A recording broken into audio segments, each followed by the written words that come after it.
Hello বন্ধুরা, ফিরে আসলাম সচল আর্ট হাউস চ্যানেলে। তো আজ আমি আপনাদের দেখাবো যে আগে যে ভিডিওটি আমি দিয়েছিলাম সেই রথ রং করার ভিডিওটি। তো সেই রথটি আজ যাচ্ছে আমাদের বাড়ির সামন দিয়ে। তো এখানে সেই জগন্নাথ দেব রথটি টেনে নিয়ে যাওয়া হচ্ছে। তো আমি সেই ফাঁকে একটু ভিডিও করে নিলাম এবং বৃষ্টি খুবই হচ্ছে টিপটিপ করে সারাদিন। তো এই যে যাচ্ছে, তো ওপরে যে কলা গাছটা আপনারা দেখতে পাচ্ছেন ওখানে এই রথটি বাঁধছে, তাই একটু গাছটাকে একটু ঠেলে বা পাতাগুলো ভেঙে দেওয়ার চেষ্টা করছে সবাই। তো ধীরে ধীরে রথটা নিয়ে যাচ্ছে, তো আপনারা দেখুন কীরকমই হয়।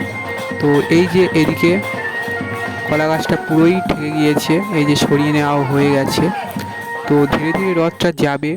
তো আপনারা দেখুন প্রায় অনেকটি দূর চলে গিয়েছে। আমাদের ওখানে 3 মাথা আছে, রাস্তার 3 মাথার মোড়, তো সেখান থেকেই ঘুরিয়ে নিয়ে আসা হবে। তো এখন প্রায় রাত 11টা বাজে। তো আপনারা বুঝতে পারছেন একটি গ্রাম বাংলার ভেতরে রাত 11টা বাজে মানে অনেকটাই রাত। তো তার উপরে বৃষ্টি পড়ছে ধীরে ধীরে। তো আর এদিকে গোপাল ভাঁড় এবং গোপাল ভাঁড়ের বউ আসছে রাস্তার অন্ধকারের মধ্যে দিয়ে। তো আপনারা দেখুন পুরো ভিডিওটি আপনাদের খুবই সুন্দর লাগবে। তো আমাদের এখান থেকে ঘুরিয়ে নিয়ে নিয়ে চলে যাবে মাসির বাড়িতে। তো প্রায় এখান থেকে অনেকটাই যাবে ওরা।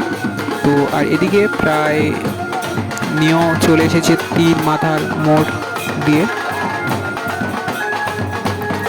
আমাদের এখানে এই প্রথমবার রথ চালানো হচ্ছে বা প্রথমবার এই রথ উৎসবটি করা হচ্ছে, পুরোই নতুন।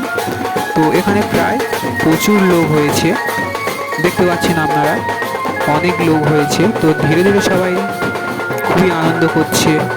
তো এই প্রথমবার, তো আগের বছর আরও ভালো করে এই রথটি করা হবে। তো এই যে সামন দিয়ে চলে যাচ্ছে জগন্নাথ, বলরাম এবং সুভদ্রা। তো আমি আপনাদেরও দেখাবো উল্টো রথের দিনে আমাদের এখানে কীরকমইভাবে সব কিছু হয়। তো টাটা।